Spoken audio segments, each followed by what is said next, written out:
강원도 영월.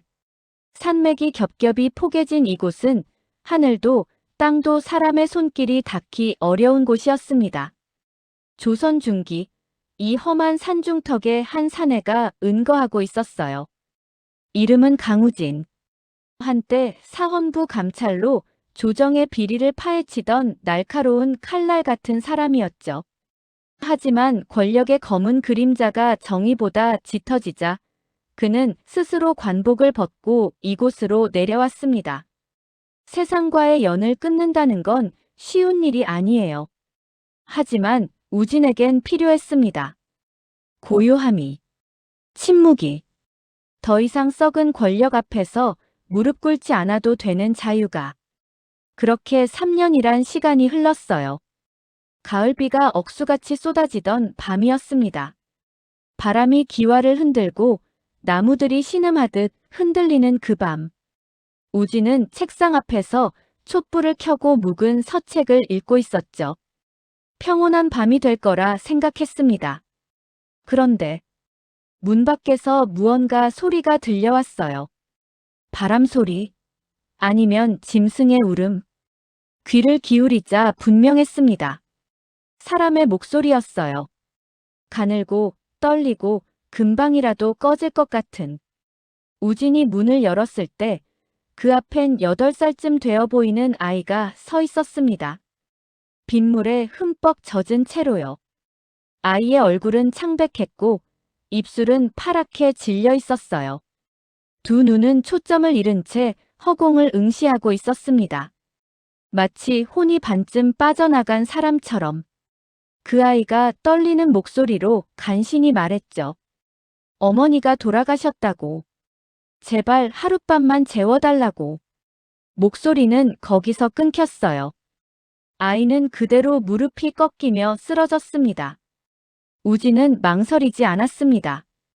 아이를 안아들고 방 안으로 들어갔죠. 젖은 옷을 벗기고 이불로 감싸고 따뜻한 죽을 끓여 먹였습니다. 한참을 그렇게 있다가 아이는 마침내 정신을 차렸어요. 그리고 우진의 품에서 소리 없이 울기 시작했습니다. 소리내어 울 기력조차 없는 듯한 그런 울음이었어요.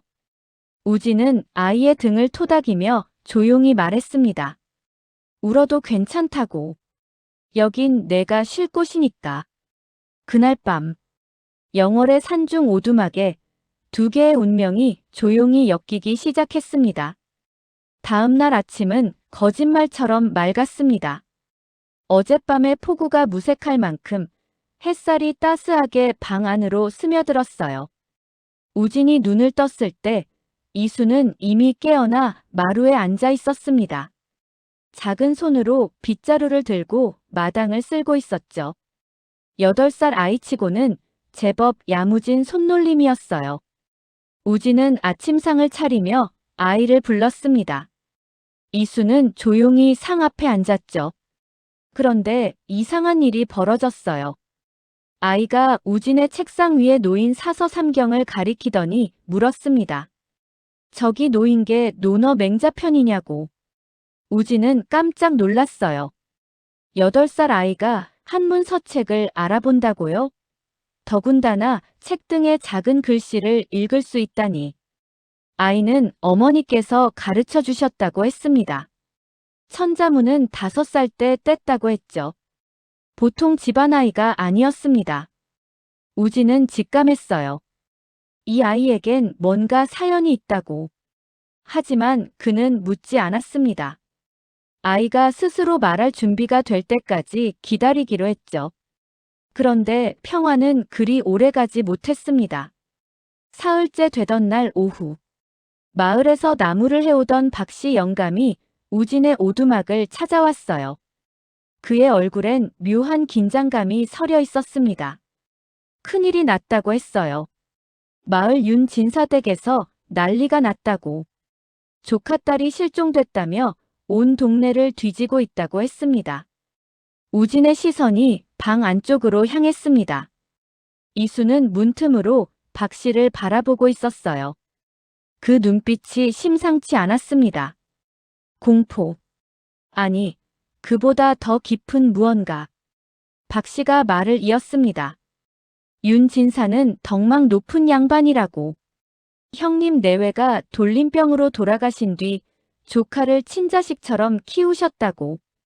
혹시 길 잃은 아이를 보지 않았느냐고 물었어요. 그때였습니다. 방문이 벌컥 열리며 이수가 뛰쳐나왔어요. 아이는 우진의 옷자락을 붙들고 온몸을 떨었습니다. 가지 않겠다고. 절대로 가지 않겠다고. 박 씨가 놀라 물러섰습니다. 우진은 조용히 박 씨에게 말했어요. 오늘은 이만 돌아가시라고. 자신이 알아보겠다고. 박 씨가 떠나고 우진은 이수를 방으로 데려가 앉혔습니다. 아이는 여전히 두 손을 부들부들 떨고 있었어요. 우진이 물었습니다. 혹시 그 윤진사가 내 친척이냐고. 아이는 고개를 끄덕였습니다. 큰아버지라고 했어요. 그럼 왜 돌아가기 싫은 거냐고.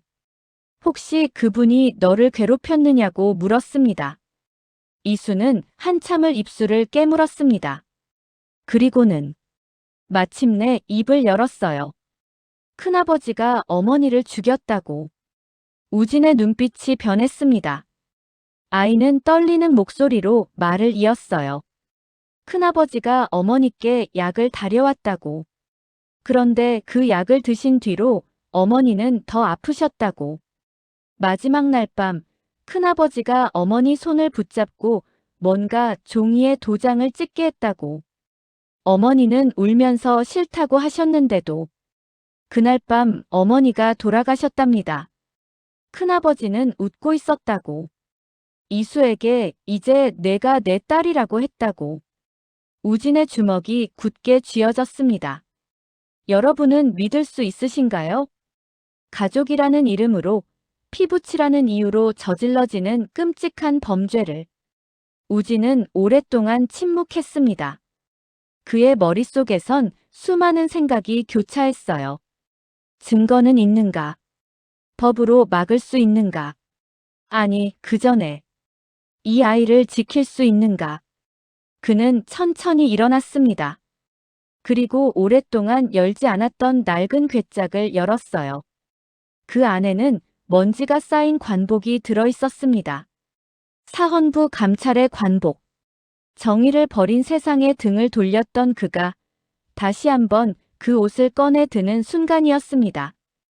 우진은 아이에게 말했습니다. 내 말이 진실이라면 내가 증명해 주겠다고. 법으로. 이틀 뒤 우진은 관아로 향했습니다. 이수를 정식으로 자신의 양녀로 들이기 위해서였죠. 당시 조선에선 입양 절차가 까다로웠어요. 특히 성이 다른 아이를 입양하려면 관아의 허가가 필요했습니다. 우진은 고을 사또를 만나 사정을 설명했어요. 아이에게 위험이 닥칠 수 있다고. 법적으로 제 딸이 되어야만 보호할 수 있다고. 사또는 우진의 옛 명성을 알고 있었습니다. 한양에서 권세가들도 떨게 만들었던 사헌부 감찰. 그가 거짓말을 할 리 없다고 판단했죠. 서류를 준비하겠다고 했습니다. 입양 문서에 도장이 찍혔습니다. 이제 이수는 법적으로 강우진의 딸이 되었어요. 하지만 우진이 산길을 올라 집으로 돌아가던 그때 불길한 예감이 들었습니다. 오두막 앞에 낯선 말 두 필이 매여 있었어요. 그리고 안에선 거친 목소리가 들려왔습니다. 이 계집애가 어디 숨었냐는 고함 소리. 우진이 문을 박차고 들어갔을 때 3명의 사내가 이수를 에워싸고 있었습니다. 그중 한 명은 비단 도포를 입은 양반이었어요. 윤진사였습니다. 우진이 호통쳤습니다. 무슨 짓이냐고. 윤진사가 돌아봤습니다. 그의 얼굴엔 위선적인 미소가 떠올랐어요. 신뢰가 많았다고 했습니다. 자신은 이 아이의 큰아버지 윤상호라고. 조카가 집을 나간 뒤 얼마나 애를 태웠는지 모른다고. 우진의 목소리는 차가웠습니다. 그만하라고 했어요. 이 아이는 이제 내 딸이라고. 관아에 정식으로 입적했다고. 순간 윤 진사의 얼굴이 일그러졌습니다. 우진은 말을 이었어요. 법적으로 강희수는 내 딸이라고. 친부모의 동의 없이는 아무도 데려갈 수 없다고. 윤 진사의 눈빛이 험악하게 변했어요. 하지만 그는 곧 표정을 바꿨습니다. 비열한 미소를 지으며 말했죠. 좋은 일 하셨다고. 하지만 이 아이는 제 형님의 유산을 물려받을 아이라고. 법적 절차 없이 입양하셨다면 문제가 될 거라고. 우진은 품에서 입양 문서를 꺼냈습니다. 관아의 허가를 받았다고. 문서도 있다고. 윤 진사의 얼굴이 새하얗게 질렸어요. 그는 한참을 이를 갈다가 결국 고개를 돌렸습니다. 좋다고. 오늘은 이만 물러가겠다고. 하지만 명심하라고. 법은 양날의 검이라고. 윤 진사와 그 일당이 떠났습니다. 하지만 우진은 알고 있었어요. 이건 시작에 불과하다는 것을. 그날 밤 이수는 우진 옆에 앉아 조용히 물었습니다. 자신이 짐이 되는 건 아니냐고. 우진은 아이의 머리를 쓰다듬었어요.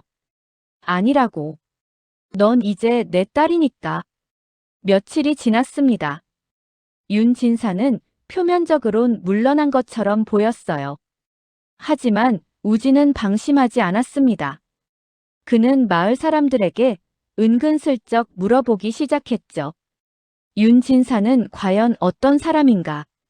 돌아온 대답은 놀라웠습니다. 덕망 높은 선비라고. 가난한 이웃을 도우시고 서당도 지으셨다고. 형님 내외가 돌아가신 뒤 조카를 거두신 건 참 의로운 일이었다고. 겉으로 보기엔 완벽한 사람이었습니다. 하지만 우진은 알고 있었어요. 가장 큰 악마는 천사의 가면을 쓴다는 것을. 어느 날 저녁, 이수가 조용히 우진에게 다가왔습니다. 기억난 게 있다고 했어요. 어머니가 돌아가시던 날 큰아버지가 뭔가를 아궁이에 던졌다고. 붉은 종이 뭉치였다고. 우진의 눈빛이 날카로워졌습니다. 그 종이에 뭐라고 써 있었느냐고 물었어요. 비소 라고 써 있었던 것 같다고 했습니다. 비소. 독약입니다. 우진의 심장이 빠르게 뛰기 시작했어요. 만약 그 종이를 찾을 수 있다면 윤 진사를 법정에 세울 수 있습니다. 하지만 문제가 있었어요. 아궁이에 던졌다면 이미 다 탔을 거라고. 이수가 고개를 저었습니다. 완전히 타지 않았다고. 구겨서 던졌거든요. 안쪽은 남아있을지도 모른다고. 가능성은 희박했습니다. 하지만 우진은 도박을 걸기로 했어요. 다음 날 밤, 우진은 이수와 함께 위험한 계획을 세웠습니다. 윤 진사의 집에 잠입해서 아궁이를 뒤지는 것. 들키면 절도죄로 잡힐 수 있었어요. 하지만 다른 방법이 없었습니다. 우진은 주막에서 윤 진사를 붙잡아 두기로 했습니다. 술자리를 핑계로 시간을 끌 작정이었죠. 그 사이 이수는 집으로 잠입하기로 했어요. 우진은 위험하다고 했습니다. 자신이 가겠다고. 하지만 이수가 고개를 저었어요. 아버님은 몸집이 크시다고. 개구멍으로 못 들어가신다고. 아이의 말이 맞았습니다. 결국 우진은 아이를 보내야 했어요. 밤 9시. 우진은 주막에서 윤 진사를 만났습니다. 그간 무례했다고. 한 잔 나누고 싶다고 했어요. 윤 진사는 의심스러운 눈초리로 우진을 바라봤어요. 하지만 거절할 명분이 없었습니다. 두 사람은 술상을 마주했죠. 우진은 천천히 술잔을 기울이며 시간을 끌었습니다. 그 시각, 이수는 어둠 속에서 윤 진사의 집 담장을 기어올랐어요. 작은 몸을 개구멍으로 밀어넣고 부엌으로 향했습니다. 아궁이는 냉랭하게 식어 있었어요. 이수는 떨리는 손으로 재를 긁어내기 시작했습니다. 매캐한 냄새가 코를 찔렀죠. 한참을 뒤지던 이수의 손끝에 뭔가 걸렸습니다. 붉은 종이 조각. 반쯤 탄 채로, 하지만 글씨는 희미하게 남아 있었어요. 비소. 이수는 종이를 품에 넣고 재빨리 밖으로 나왔습니다. 그리고 약속한 장소에서 우진을 기다렸죠. 1시간 뒤, 우진이 돌아왔습니다. 이수는 떨리는 손으로 종이 조각을 내밀었어요. 우진은 그것을 보는 순간 주먹을 불끈 쥐었습니다. 잘했다고. 정말 잘했다고. 드디어 진실을 밝힐 열쇠를 손에 넣은 것입니다. 하지만 우진은 바로 관아로 달려가지 않았습니다. 증거 하나만으론 부족했어요. 윤진사는 마을에서 신망이 두터운 사람. 단순히 종이 조각 하나로는 범행을 입증하기 어려웠습니다. 우진은 더 확실한 증거가 필요했어요. 자백. 범인 스스로 죄를 인정하게 만들어야 했습니다. 우진은 고을 사또에게 은밀히 서찰을 보냈습니다. 윤진사를 감시하라고. 곧 그가 움직일 것이라고. 그리고는 마을 아이들을 모았어요. 재미있는 노래를 하나 가르쳐 주겠다고 했습니다. 아이들의 눈이 반짝였습니다. 우진은 이상한 노래를 불러줬어요. 빨간 종이 태우려다 도깨비불 만났네. 아궁이 속 귀신이 눈을 뜨고 있네. 아이들은 신기해하며 따라 불렀습니다. 그 노래는 삽시간에 마을 전체로 퍼져나갔어요. 이틀 뒤, 윤진사의 집 앞에서도 아이들이 그 노래를 부르고 있었습니다. 윤진사는 처음엔 무시했어요. 하지만 노래는 계속됐습니다. 마을 어디를 가도 들려오는 그 노랫소리. 빨간 종이, 아궁이, 귀신. 윤진사의 얼굴이 점점 창백해졌어요. 혹시 누가 알고 있는 건 아닐까? 혹시 증거가 남아있는 건 아닐까? 밤마다 악몽에 시달렸습니다. 아궁이에서 형수가 기어나오는 꿈. 붉은 종이가 불타며 자신을 고발하는 꿈. 윤진사는 점점 이성을 잃어갔어요. 그리고 마침내 윤진사는 결정을 내렸습니다. 증거를 없애야 한다고. 완벽하게. 하지만 이미 종이는 우진의 손에 있었어요. 윤진사가 없애야 할 건 다른 것이었습니다. 바로 공범. 독약을 구해준 약방 주인. 보름달이 뜬 밤이었습니다. 윤진사는 검은 두루마기를 입고 집을 나섰어요. 품속엔 비수가 숨겨져 있었습니다. 그는 마을 약방으로 향했죠. 하지만 그가 미처 몰랐던 게 있습니다. 우진이 이미 사또에게 요청해서 약방 주변에 포졸들을 배치해뒀다는 것을. 윤진사가 약방 문을 열었을 때 어둠 속에서 포졸들이 튀어나왔습니다. 윤진사는 발버둥 쳤어요. 하지만 소용없었습니다.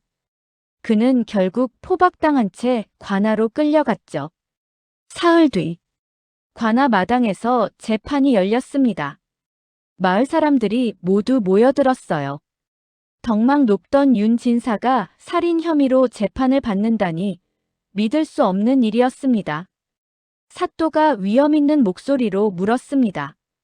윤상호는 형수를 독살하고 재산을 가로챘다는 혐의를 받고 있다고.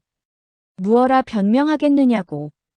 윤진사는 고개를 저었어요. 터무니없는 모함이라고. 자신은 형수님을 정성껏 간병했고 조카를 친자식처럼 돌봤다고. 사또가 우진을 바라봤습니다. 증거가 있느냐고. 우진은 천천히 일어났어요. 그리고 품에서 붉은 종이 조각을 꺼냈습니다. 이것은 윤진사의 집 아궁이에서 발견한 비소 구매 영수증이라고 했습니다. 사람들이 웅성거렸습니다. 윤진사가 소리쳤어요. 그게 어디서 나온 것인지 어찌 증명하겠느냐고. 그때 작은 발소리가 들렸습니다.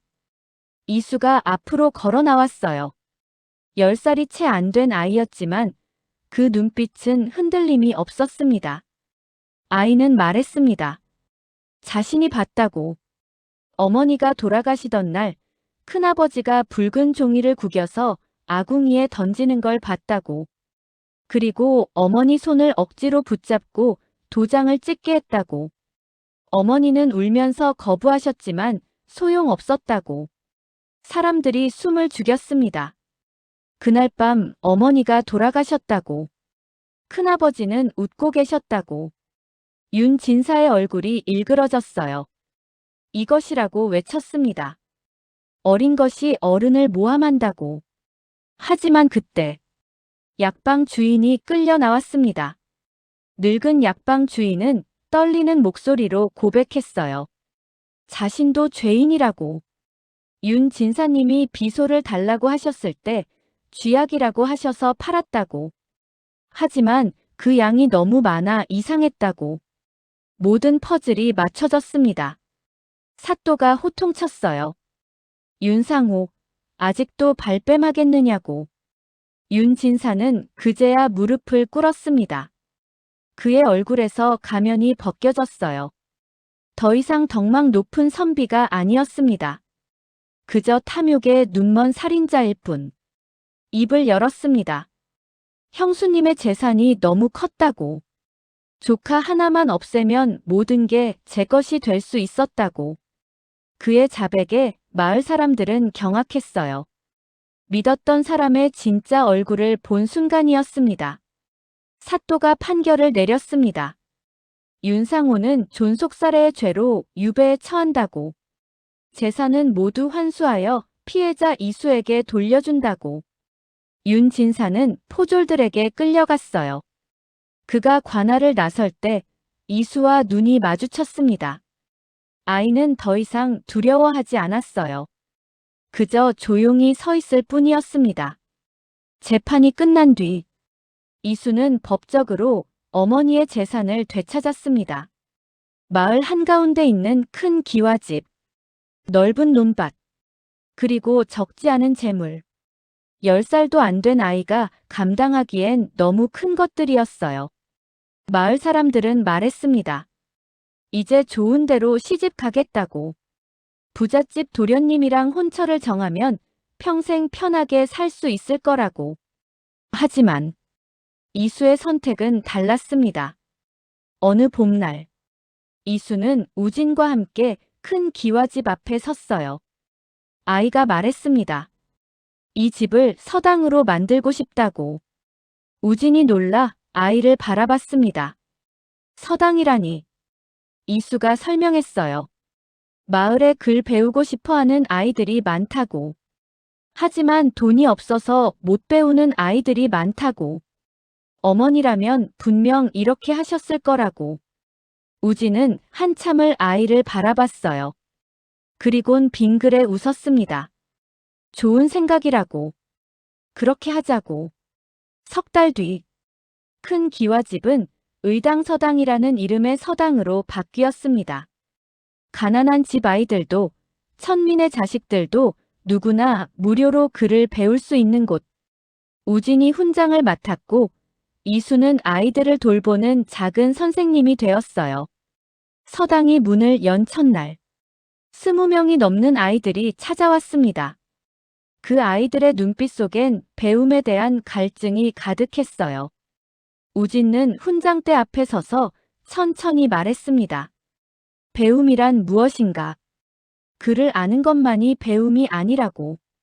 옳고 그름을 아는 것, 그것이 진짜 배움이라고. 아이들은 고개를 끄덕였습니다.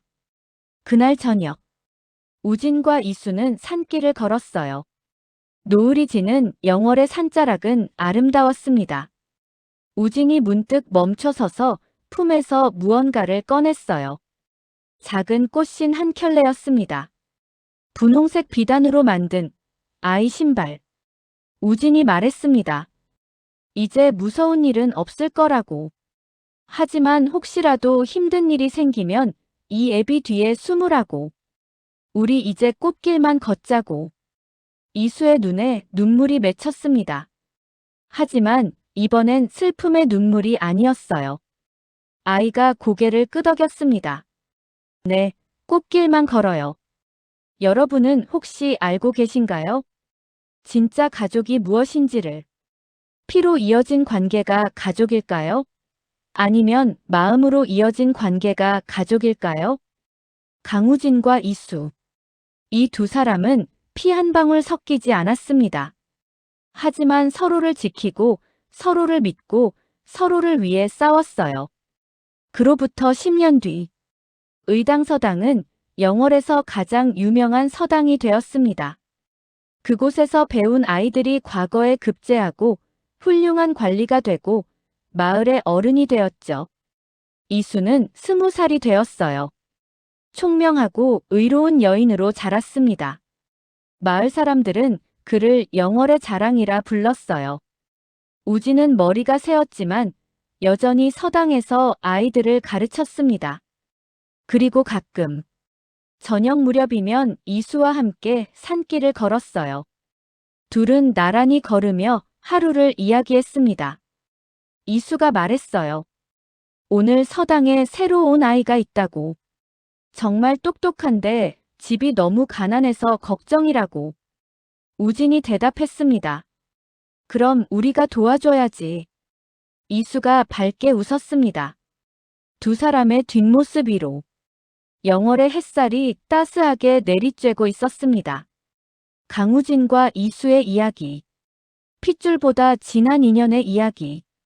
혹시 여러분 곁에도 있지 않으신가요? 피는 섞이지 않았지만 마음으로 연결된 사람. 힘들 때 손 내밀어준 사람. 아무 조건 없이 당신을 지켜준 사람. 그게 진짜 가족입니다. 조선시대 영월. 그 험한 산중에서 피어난 작은 기적. 한 선비와 한 소녀가 만들어낸 아름다운 이야기. 법보다 강한 건 정이었고 핏줄보다 진한 건 진심이었습니다. 세상엔 두 종류의 악이 있습니다. 칼을 들고 덤비는 악과 미소를 지으며 다가오는 악. 윤진사는 후자였어요. 덕망이라는 탈을 쓰고 가족이라는 이름으로 악행을 저질렀습니다. 하지만 진실은 언제나 드러나기 마련입니다. 아무리 깊이 묻어도, 아무리 완벽하게 숨겨도 정의의 눈은 모든 걸 보고 있으니까요. 우진은 세상에 등을 돌렸던 사람입니다. 썩은 권력 앞에서 무릎 꿇으니 차라리 산속에 묻혀 살겠다고 결심했던 사람. 하지만 작은 아이 하나가 그를 다시 세상으로 끌어냈어요. 지켜야 할 것이 생기면 사람은 다시 일어설 수 있습니다. 잃었던 정의감도 식어버렸던 용기도 모두 되찾을 수 있어요. 이수는 8살에 모든 걸 잃었습니다. 어머니를, 집을, 안전을. 하지만 동시에 모든 걸 얻었어요.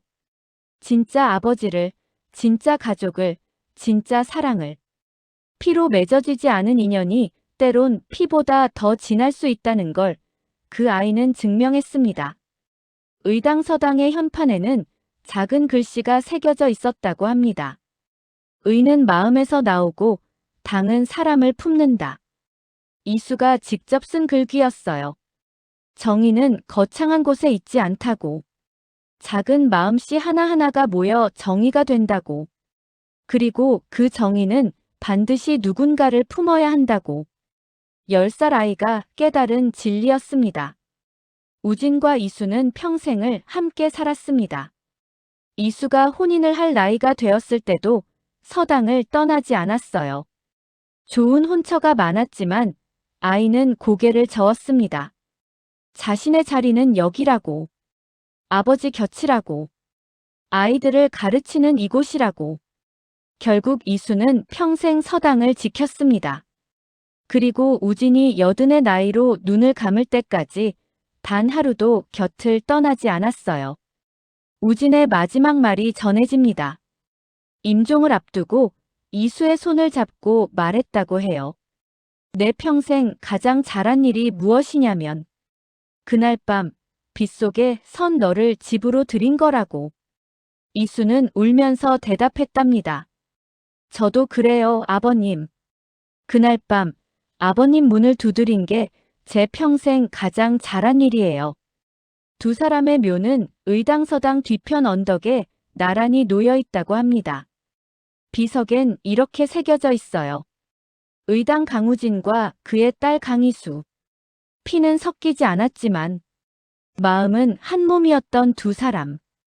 영월 사람들은 지금도 그들의 이야기를 전합니다. 진짜 가족이 무엇인지를 보여준 사람들이라고. 오늘 이야기가 여러분 마음에 작은 울림을 남겼길 바랍니다. 혹시 여러분 곁에 지켜주고 싶은 사람이 있다면 오늘 한번 안아주세요. 가족은 만드는 겁니다. 피가 아니라 마음으로. 다음에는 또 어떤 가슴 뭉클한 예시이야기로 찾아올까요? 구독과 좋아요는 더 좋은 이야기를 전하는데 큰 힘이 됩니다. 여러분의 따뜻한 하루를 응원합니다.